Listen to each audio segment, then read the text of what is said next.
Olá a todos, sejam muito bem-vindos à nossa jornada pela carta aos Éfesos.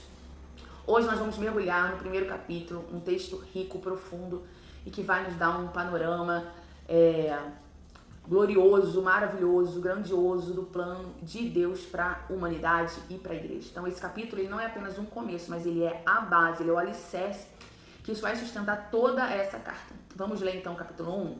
Fala assim: Paulo, apóstolo de Cristo Jesus pela vontade de Deus, aos santos e fiéis em Cristo Jesus que estão em Éfeso. A vocês graça e paz da parte de Deus, nosso Pai, e do nosso Senhor Jesus Cristo. Bendito seja o Deus e Pai de nosso Senhor Jesus Cristo, que nos abençoou com todas as bênçãos espirituais nas regiões celestiais em Cristo. Porque Deus nos escolheu nele antes da criação do mundo, para sermos santos e irrepreensíveis em sua presença. Em amor, nos predestinou para sermos adotados como filhos, por meio de Jesus Cristo, conforme o bom propósito da sua vontade, para o louvor da sua gloriosa graça, a qual nos deu gratuitamente no amado. Nele temos a redenção por meio de seu sangue, o perdão dos pecados de acordo com a riqueza da graça de Deus, a qual ele derramou sobre nós com toda sabedoria e entendimento. E nos revelou o mistério da sua vontade, de acordo com o seu bom propósito, que ele estabeleceu em Cristo. Isto é, de fazer convergir em Cristo todas as coisas, celestiais ou terrenas, na dispensação da plenitude dos tempos. Nele fomos também escolhidos, tendo sido predestinados conforme o plano daquele que faz todas as coisas segundo o propósito da sua vontade, a fim de que nós, os que primeiro esperamos em Cristo, sejamos para o louvor da sua glória. Quando vocês ouviram e creram na palavra da verdade, o evangelho que os salvou, vocês foram selados em Cristo com o Espírito Santo da promessa. Quer dizer, vocês foram marcados, que é a garantia da nossa herança, até a redenção daqueles que pertencem a Deus para o louvor da sua glória. Por essa razão, desde que ouvi falar da fé que vocês têm no Senhor Jesus e do amor que demonstram para com todos os santos, não deixo de dar graças por vocês, mencionando-os em minhas orações. Peço que o Deus do nosso Senhor Jesus Cristo, o glorioso Pai, lhes dê espírito de sabedoria e de revelação no pleno conhecimento dele.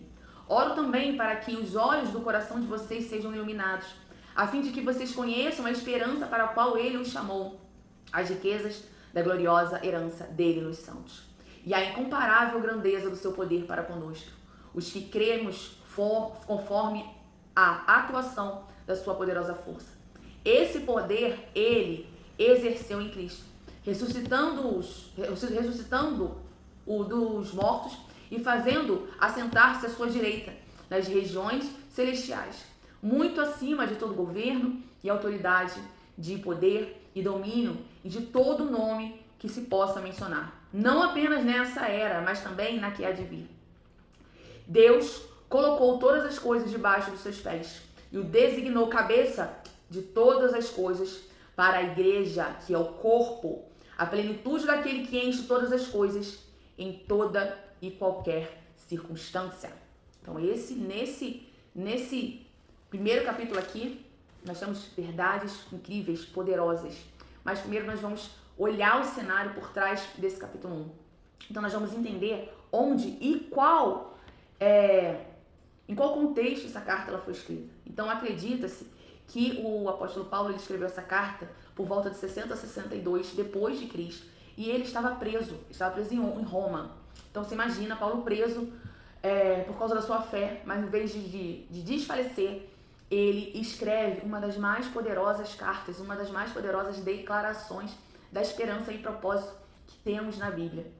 Essa carta ela foi enviada à igreja em Éfeso, uma cidade vibrante, uma cidade influente, um verdadeiro caldeirão cultural, porque eu acho que essa era a missão de Paulo, né? Pregar aos gentios, né? Essa era realmente a missão de Paulo, pregar aos gentios. E os gentios eram os não-judeus. Então era aquele caldeirão cultural, aquele caldeirão pagão ali, uma adoração a diversos deuses. Então Paulo ele vem a esse povo para tirar esse povo da idolatria, trazer salvação para esse povo, falar do verdadeiro evangelho, do evangelho que liberta, que transforma, que salva,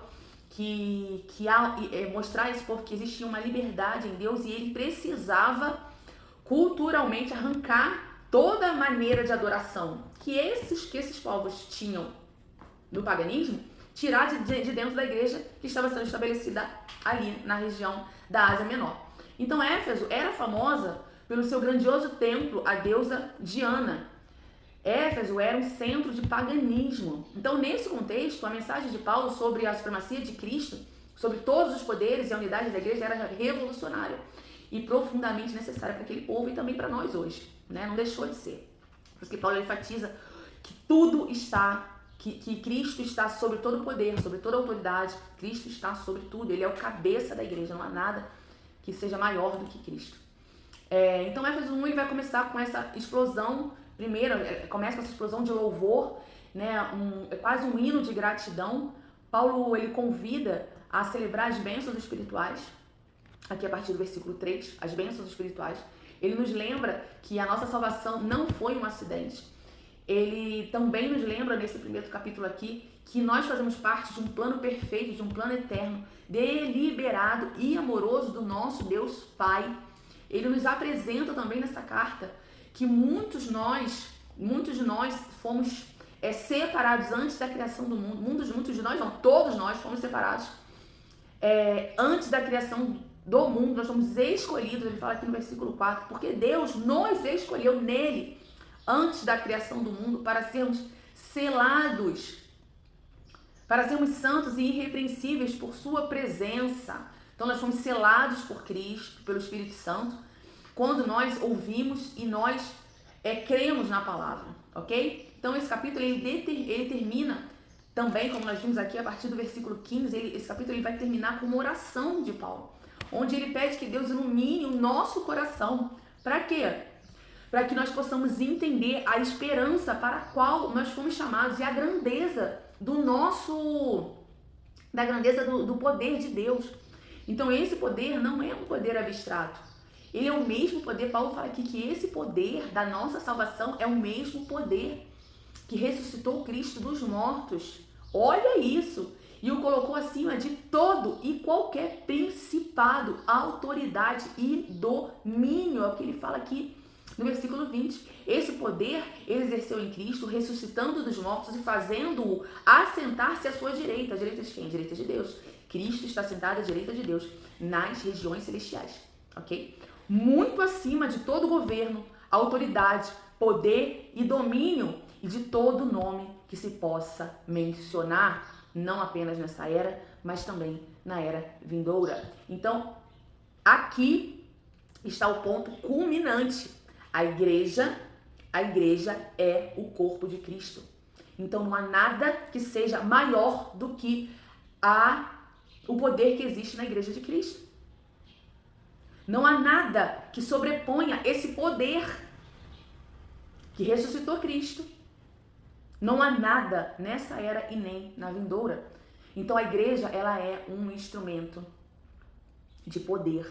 Ela é um instrumento de Deus. É um instrumento de manifestação da glória de Deus, ok? E mais, o que isso significa pra gente hoje? Então, Efésios 1, queridos, para nós hoje, para os cristãos contemporâneos, não é apenas um texto teológico, mas sim é um chamado à ação. Efésios 1, ele nos desafia, sabe a quê?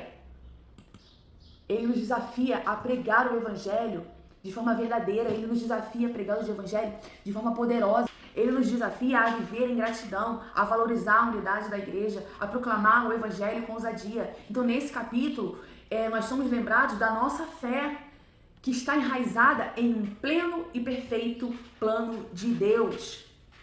Amém? Eu e você, nós fomos selados quando nós aceitamos Jesus como nosso único e suficiente Salvador, quando nós ouvimos, como está escrito aqui no versículo 13, ouvimos e cremos na palavra da verdade. O evangelho que os salvou, vocês foram selados em Cristo com o Espírito Santo da promessa. Eu e você, nós temos o selo do Espírito Santo de Deus, e é esse selo que nos garante a nossa herança até a redenção daqueles que pertencem a Deus para o louvor da sua glória. Então é esse selo que nos garante a vida eterna. Eu e você, nós somos selados por um selo, pelo Espírito Santo. Nós somos marcados pelo Espírito Santo. Amém? Não se esqueça disso. Então, o capítulo 1 da carta aos Efésios é a base para tudo que nós vamos ver daqui para frente.